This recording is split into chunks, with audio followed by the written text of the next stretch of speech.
The views and opinions expressed in this podcast by the host or the guest do not necessarily reflect the views of Paranormal Buzz Radio or its sponsors. Use of any materials produced by Paranormal Buzz Radio without express written consent is strictly prohibited. For information on everything Paranormal Buzz Radio has to offer, visit our website, paranormalbuzzradio.com. Like us on Facebook. Follow us on Twitter and Instagram. Listener discretion is advised. Now, shut up and sit down.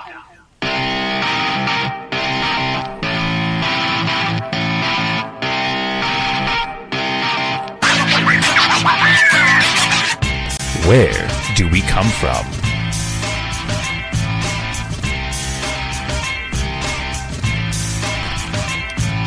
How did we get here? These are the questions plaguing mankind since the dawn of time. Questions religion, science, and speculation have all tried to answer. Join us as we delve deep into the mysteries of our own origin.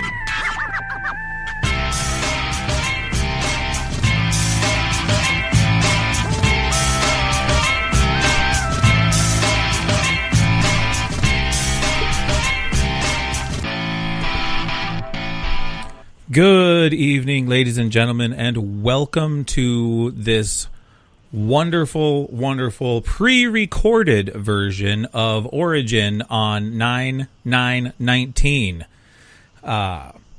Tonight, we are going to be starting up the new format of the show.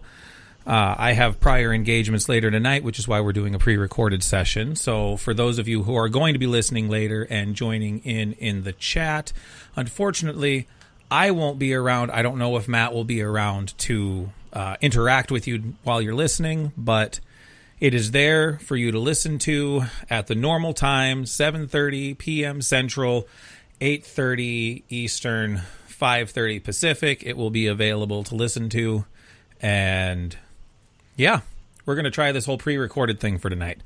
So, Matt, how you doing? Good, thanks. How you? Oh, not doing too bad. It's been a busy month, though. I'll tell you that right now. No rest for the wicked. And I have to apologize because I have this really bad cough right now, so I'm going to try to hit the mute whenever I'm about ready to cough, but I make no guarantees that I'm going to make it in time. There it was. Anyway, so tonight we are going to be talking about the Incan Empire, but first we are going to move into a brand new segment that was a segment from an older show that is no more, but it was one of my shows. So, since it was one of my shows and it was my segment in the first place, we're going to go ahead and do it on this show. So, ladies and gentlemen, it's time for News of the Weird.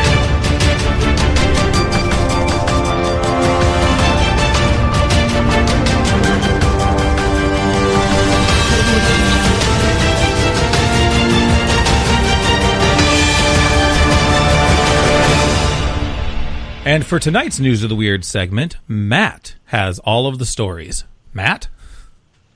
Good evening, everybody. India plans to create a breed of super intelligent children using cow urine. And a genius solution that nobody asked for to an issue no one thought about.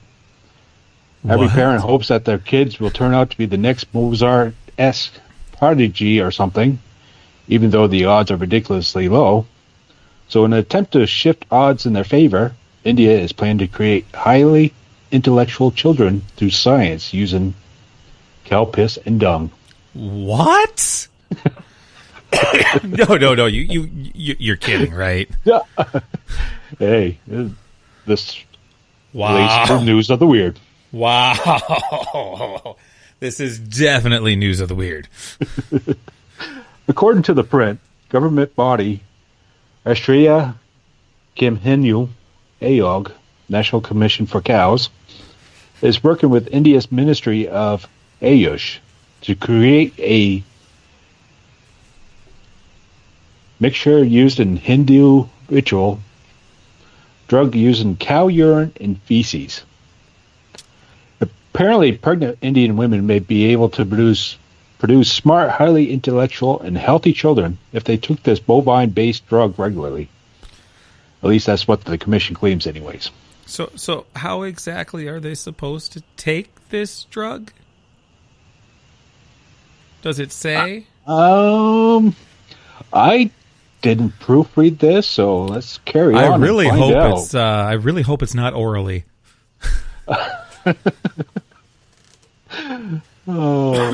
The commission chairman vouches for the plan as he says Shastra and Ayurveda text back up this cow urine equals child prodigy idea and have sought the Indian Ayush Ministry's help in mass producing the drug, as well as plans to appoint Vaidyas, practitioners of Ayurvedic medicine, in villages to prescribe this drug to pregnant women. So you can put away the skepticism because it's happening. Is there a scientific basis behind this idea of using cow piss and poop to make a drug that results in pregnant Indian women giving birth to super smart kids who will make Mozart seem stupid? No, not really.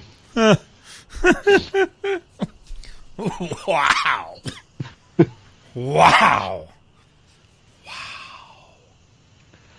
Yeah. I'm not even sure how to comment on that one. I mean, dang. But, Steve Rogers was given superhuman abilities thanks to some blue stuff in a test tube, so, Well, yes, this is true, but Steve Rogers is also a comic book character. Kal-El came from a completely different planet and got his powers from a yellow sun. But, once again, this is a comic book character. Well, these... yeah. How about, let's get bit by a radioactive spider and spend the next 80 years fighting leukemia? Hey, there you go. There you go. That's the reality of what would happen. I highly doubt getting bit by a radioactive spider is going to give you superhuman spider abilities. But, once again, we're talking about a comic book character. So, let's take whatever, whether it be from a syringe or I'm going to guess it's probably some form of lozenge, which is even worse, made from cow piss and cow dung, and make superhuman intelligent babies. Yes. Yeah. Yes. Because that makes sense. Absolutely. Whew. Moving on. All right. Large underwater observatory disappears without a trace, baffling scientists.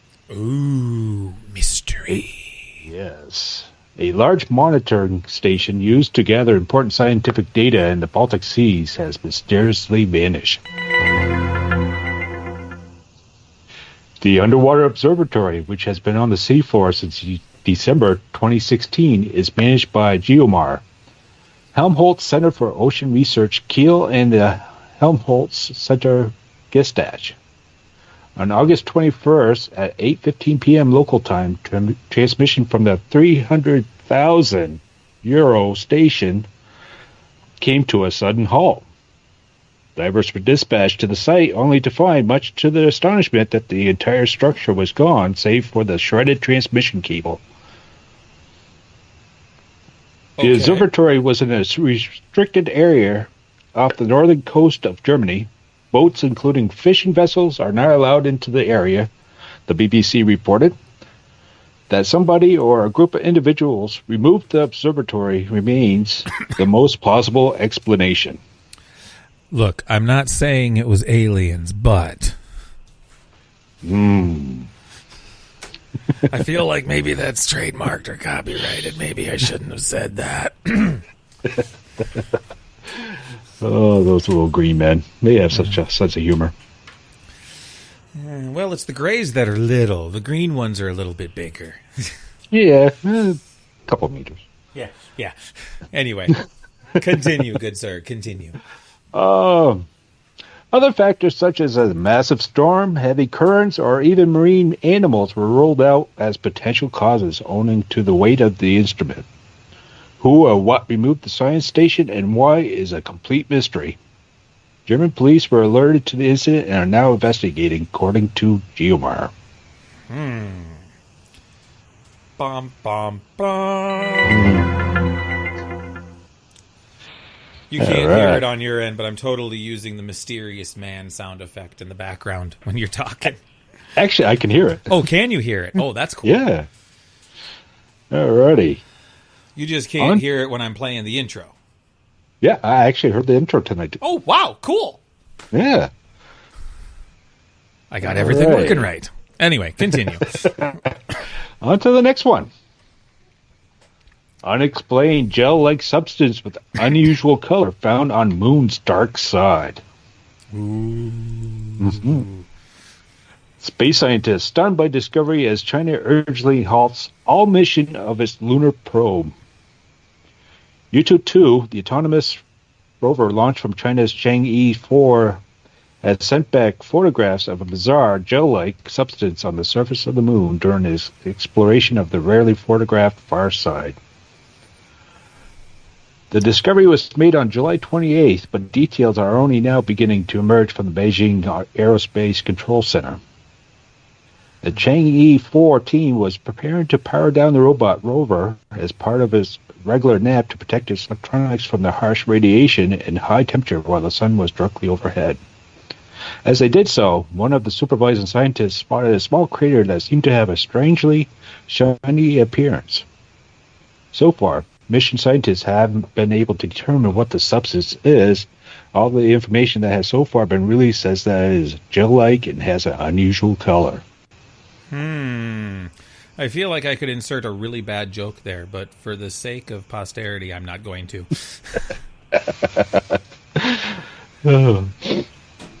Huh. Yeah. Was there any more to that one, or is that the end? The surface of the moon is as near vacuum and temperature can reach 260 degrees Fahrenheit.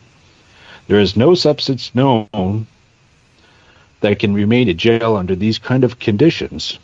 One possibility is that an object smashed into the moon with enough force to turn part of its surface into glass. Ooh. Moon glass. Yes, I like moon glass. So pretty. Moon glass. It's like moon rocks, but glass.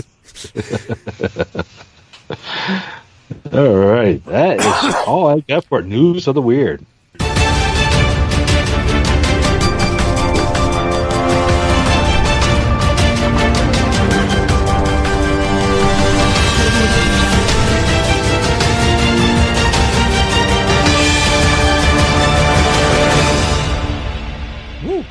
I'm kind of glad that I got the whole intro thing working now to where you can actually hear it. That is awesome. That means I don't have to keep talking all the time. Anyway, so we are moving into the actual portion of this episode, and I want you guys to know, excuse me, that when we do these pre-recorded shows, because of the fact that we're not doing it live and we are not interacting with you in the chat as we are going, they are actually going to be shorter shows, which in turn means that you need less time to be able to sit and listen to it, which is helpful. However, when we do the live shows, because I'm hoping to only do a few pre-recorded shows and still do mostly live shows, but when we do the live shows, we will still make them hour-long shows so that we have that time and ability to interact with you in the chat. But since right now we're pre-recording this, you're not in the chat, and I'm moving my arms around as though you can see me. Maybe Matt can still see me. I have no idea. But I'm moving my arms around like you can see me. It's kind of weird. I'm Italian, whatever. What can I say? Forget about it. Basically, we're just going to keep the shows short, sweet, simple, to the point, and we might break them up into a few little shows so that we're not taking up all of your time while you're listening. You can throw us on while you're cooking supper or dinner or whatever it is you eat at night. Who knows? Or any point in time. You can throw us on at any point in time and listen to us because we are found all over the place. Which reminds me, I should probably put a plug in to make sure you visit, excuse me, paranormalbuzzradio.com. where you can find links to almost all of our shows. I don't have it completely updated yet, and I will get it updated. I promise I will get it updated with all of our shows. But you can find most of our shows there. And obviously we are on Spreaker. Matt, what else are we on? Because I don't even know everything that we are on. We are on iHeartRadio. Geez, I think anywheres where you get your current podcast, we are there. Yeah, I know at one point in time, and I don't know if this is 100% accurate, and Shay'll probably shoot me if I'm wrong, but we were on SoundCloud, iHeartRadio, Spreaker. I believe some of our shows, maybe not all of them, but I believe some of our shows are on iTunes. Like you said, maybe Blueberry, I have no idea, but basically anywhere. There's at least 20 different places that you could find our shows. Yeah, basically anywhere that wherever you get your podcast from, wherever you get your live streaming from as far as podcasts go, you can find us there, more than likely. And if there is a place that we're not on and you think we should be, let us know, and we'll see what we can do. Also, let us know if there's anything in particular you're looking for, something specific you want to hear about. Be sure to let us know. And Matt, what is the email address they can let us know at? We can be found at paranormalbuzzradio@gmail.com. Boom. That was supposed to be a mic drop. I don't have a mic to drop because they're very expensive. But anyway, moving forward, we are going to go into this whole awesome Incan Empire. This is what we were talking about tonight. So we're going to start off talking about them tonight. It's going to be a shorter show. We're just going to kind of touch base, and we're going to continue in a couple of weeks. But basically, I just want to give you a little bit of background of the Incan Empire to start off with, before we delve deep into all of the religious beliefs and their ceremonies and things like that. All right? So, first and foremost, the Incan Empire was the largest pre-Columbian empire in the Americas. All right? The absolute largest one. Its political and administrative structure was considered to be the most developed in the Americas before the arrival of Columbus. So that's a pretty big deal, especially considering some of the information you're going to hear in just a few minutes. It was founded, the Incan Empire was founded back in 1438. And from 1438 to 1533, they had incorporated a large portion of western South America, mainly centered on the Andean Mountains, by means of conquest and peaceful assimilation. Many of you have probably heard of their capital city. Is their political and military center was located in the city of Cuzco. Okay. There is one really interesting fact that in my research I found was they thrived even with a lack of features that would be associated with the old world. Okay? What I mean by that is Gordon McEwen, writer of The Incas, New Perspectives, wrote, "The Incas lacked the use of wheeled vehicles. They lacked animals to ride and draft animals that could pull wagons and plows. They lacked the knowledge of iron and steel. And above all, they lacked a system of writing. Despite these supposed handicaps, the Incas were still able to construct one of the greatest imperial states in human history." Think about that for a minute. They didn't have a writing system. They did not use any form of wheeled vehicles. They did not have large animals to pull wagons or plows or to ride. They didn't do any ironwork or steelwork. They basically did like ceramic work. And they were able to thrive for almost an entire century. I mean, think about that. 1438 to 1533. That's 5 years short of an entire century. And really, the only thing that brought on their decline truly was the invasion of the Spanish, the colonization of the Spanish. It was the beginning of the end. Pretty much. But when you think about that, the biggest thing is the writing system. I mean, one of the things they didn't have writing, but they used knotted strings for record keeping and communication.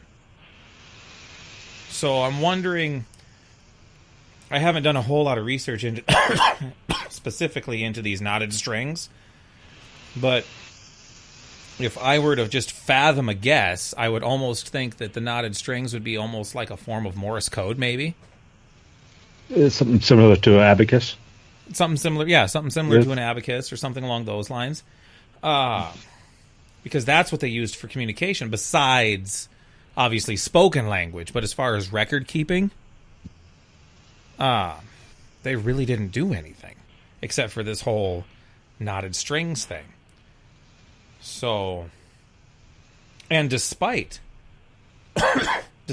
their lack of the large animals and the wheeled vehicles and whatnot, they had an extremely extensive road network reaching all corners of their empire. All corners of their empire. And I mean, their empire was huge. Yeah. Let me see. Do you have anywhere written down anywhere? I'm trying to find it here. Hold on. I have it somewhere. I'm just... Bear with me. There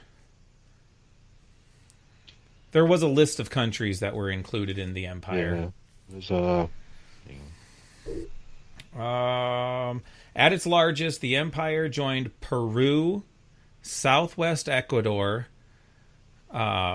western and south central Bolivia, northwest Argentina, and a large portion of what is today Chile, and a small part of southwest Colombia, into a state comparable to the historical empires of Eurasia. So, that's large. A big chunk of land there we're talking about. That's, when looking at a map, it's about 2/3 of the western border of South Africa. Or South America. I don't know why I said Africa. South America. It's about 2/3 of the western border of South America. I mean, that's a big chunk of land there for just one empire. Yes. So, for them to have a road network extending from one end to the other and all corners of that, of the entire empire, and to have done it all basically by hand. They would have had to have done it all basically by hand, because they didn't have any real technology that they would have used, even considered for that era. Well, I think that's pretty much to do with the society of the Inca, as far as the government went. Everybody worked for the government for X amount of time, and then they have time off to go take care of their fields and whatnot. And it was really, really interesting. Yeah. I mean, everybody had to do their part. Yeah. There was nobody that was left out as far as that goes. Some of the other things, that make them notable is they have, their monumental architecture. They have massive, beautiful architectural buildings and structures, statues. I mean, it to look at it is just amazing, and to see that a lot of it's kind of been overgrown over the years is kind of depressing. But the architecture is amazing. Most of what they did as far as products went, though, were the finely woven textiles. They did a lot of that. Yeah. They came up with a lot of agricultural innovations in a very difficult environment. And they had some pretty, like you said, they kind of had some pretty notable management skills used over their laborers. Because basically everybody was a laborer at some point in time or another. Right. And yeah. I guess I just don't know what else to say. It's just, it's amazing that, to me, to fathom that large of an empire in that era was able to do all of that without some of the modern technology that was available at that point in time. They just didn't have it. So, modern for that time, I should say. Modern technology for that time. But they made do on their own. Basically completely isolated in that whole region of the world. They made do on their own all the way up until the Spaniards came. Damn those Spaniards. Yeah, damn those Spaniards. Do you have anything to add to that? I mean, I think the great success of them was the centralized economy of the Incans. Everybody contributed their labor. Everybody, it was all carefully planned and distributed where it was needed. And, from royalty on down to the soldiers. I mean, they took care of the soldiers' families when they were away, and they had people working their farms for them while they were away. Between the economics and there's just so much of the Incan Empire. You can go on and on and on. I mean, the fortifications, the buildings. You got what's the place there? The Machu Picchu. Machu Picchu. Yeah. I mean, that was high up in the Andes, and this heck of a fortification. I mean, this just incredible stonework that they did. Yeah. That and the terraces farming that they did, the aqueducts. I mean, they just goes on and on and on. It's just amazing everything that they were able to accomplish. It really is. It's just really amazing everything that they were able to accomplish and everything that they did while they were literally around for less than a century. I mean, so when you think of less than a century compared to some of the other older civilizations that were around for hundreds of years, for an empire to grow as fast as it did with what the management skills that they had and just the way they ran things, it's just amazing. If it wasn't for them damn Spaniards. But it wasn't so much the Spaniards itself; it was the diseases that they had brought. Yeah, that's pretty much what it is. Yes, the outsiders brought in the disease. Yeah, introduced disease. Man, everywhere they go, they just keep bringing disease. It all sounds. It's like a broken record. Everywhere they go, they bring in disease. But we're already past our half-hour mark here. And that's perfect because I was just about to start touching on religion, but I really wanted to save that for the next episode.